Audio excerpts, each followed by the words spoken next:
Hello everyone, আজকে আমরা পড়বো হিউমেরাস। ঠিক আছে, তো এই যে একটা হিউমেরাস তুমি দেখতে পাইতেছো। হিউমেরাসের কি কি অংশ আছে আমি আমি তোমাদেরকে আগে দেখাই। ঠিক আছে, তো দেখো হিউমেরাসের এটা কি মস্তক বা মাথা। ঠিক আছে, গোল হয়ে আছে, তুমি দেখলে বুঝতে পারবে এটা কি হিউমেরাসের মস্তক বা মাথা। ঠিক আছে, তো এখান থেকে কোশ্চেনটা কি আসে এটা আমি আগের ক্লাসে বলে দিছি বা আগের ভিডিওতে বলে দিছি। তো হিউমেরাসের মস্তক যুক্ত হয় স্ক্যাপুলার গ্লেনয়েড গহ্বরে। ঠিক আছে, বা গ্লেনয়েড ক্যাভিটিতে। এটা কিন্তু আমরা আগের ক্লাসেই পড়ছি, তো আরেকবার রিক্যাপ করলাম এটা। এরপরে দেখো আমাদের মাথার পরে কি থাকে বলতো, আমাদের মাথার পরে কি থাকে? মাথার পরে থাকে নেক, তাই না? মাথার পরে কি থাকে? নেক থাকে। তো এটারও মাথার পরে কি থাকবে? নেক থাকবে। দেখো মাথার চারপাশে তার কি আছে? নেক আছে। ঠিক আছে, মাথার চারপাশে নেক আছে সারাউন্ড করে। এটাকে বলতেছে অ্যানাটমিক্যাল নেক। এটাকে কি বলে? এটাকে বলে অ্যানাটমিক্যাল নেক। আরেক ধরনের নেক আছে, এটা আমরা জানবো। তো এটা হচ্ছে অ্যানাটমিক্যাল নেক। প্রথমে কি থাকে? মস্তক, মস্তকের পরে অ্যানাটমিক্যাল নেক। এরপরে দেখো দুইটা উঁচু জায়গা দেখতে পাইতেছো। এই যে এটা একটা উঁচু জায়গা দেখতে পাইতেছো, এদিকে আরেকটা উঁচু জায়গা দেখতে পাইতেছো। ঠিক আছে, তো উঁচু এই জায়গাগুলোকে বলে টিউবারকল। ঠিক আছে, উঁচু এই জায়গাগুলোকে বলে টিউবারকল। তো যেটা বড় সেটাকে বলবো আমরা বড় টিউবারকল বা গ্রেটার টিউবারকল, আর যেটা ছোট সেটাকে বলবো আমরা লেজার টিউবারকল বা ছোট টিউবারকল। ঠিক আছে, এইগুলো আমাদের দুইটা টিউবারকল। এরপরে সব থেকে ইম্পর্টেন্ট যে কোশ্চেনটা সেটা হচ্ছে সার্জিক্যাল নেক। ঠিক আছে, সার্জিক্যাল নেক।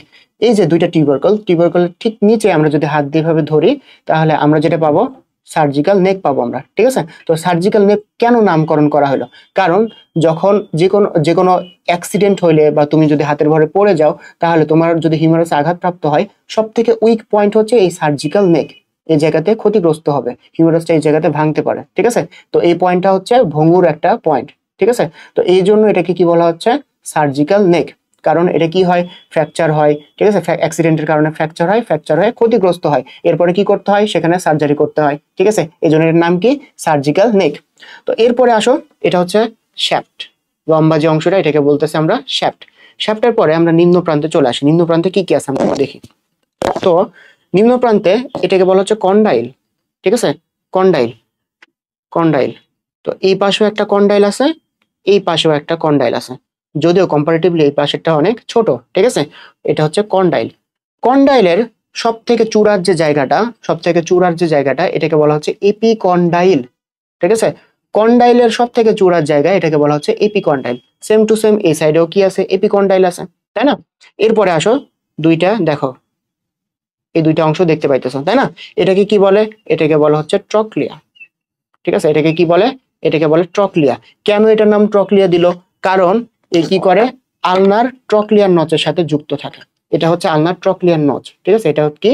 এটা হচ্ছে আলনার ট্রক্লিয়ার নচ। এই ট্রক্লিয়ার নচের সাথে এই ট্রক্লিয়াটা এসে যুক্ত হয়। ঠিক আছে, তো এই জন্য এটার নাম কি? এটার নাম হচ্ছে ট্রক্লিয়া। এরপরে দেখো, এই অংশটার নাম হচ্ছে ক্যাপিচুলাম। এটার নাম কি? এটার নাম হচ্ছে ক্যাপিচুলাম। ঠিক আছে, ক্যাপিচুলাম কার সাথে যুক্ত হয়?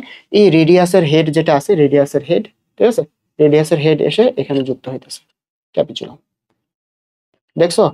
তাহলে আমরা যদি অ্যাজ আ হোল ধরি, তাহলে এটা আমাদের হিউমেরাস, আলনা আর রেডিয়াস।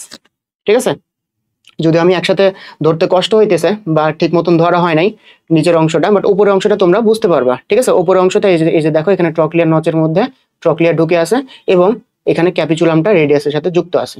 ঠিক আছে, তো এই ছিল আমাদের, দেখো এই ছিল আমাদের হিউমেরাস। ঠিক আছে, খুবই ছোট্ট একটা বোন। এবং এখান থেকে দুইটা ইম্পর্টেন্ট কোশ্চিন আমি আরেকবার রিক্যাপ করি। প্রথম হচ্ছে হিউমেরাসের মস্তক, এটা কোথায় যুক্ত হয়? গ্লেনয়েড গহ্বরে বা গ্লেনয়েড ক্যাভিটিতে যুক্ত হয়। ঠিক আছে, এরপরে কি? সার্জিক্যাল নেক। সার্জিক্যাল নেক কোন অস্তিত্বে অবস্থিত? সার্জিক্যাল নেক হিউমেরাসে অবস্থিত। ঠিক আছে, এই দুইটা কোশ্চিন ছিল সব থেকে ইম্পর্টেন্ট। আচ্ছা আচ্ছা, একটা জিনিস কিন্তু আমরা অলরেডি মিস করে ফেলছি। ঠিক আছে, সেটা কি? হিউমেরাসের এই যে উঁচু নিচু একটা স্থান, এটা কি জানো? এটা হচ্ছে ডেল্টয়েড রিজ।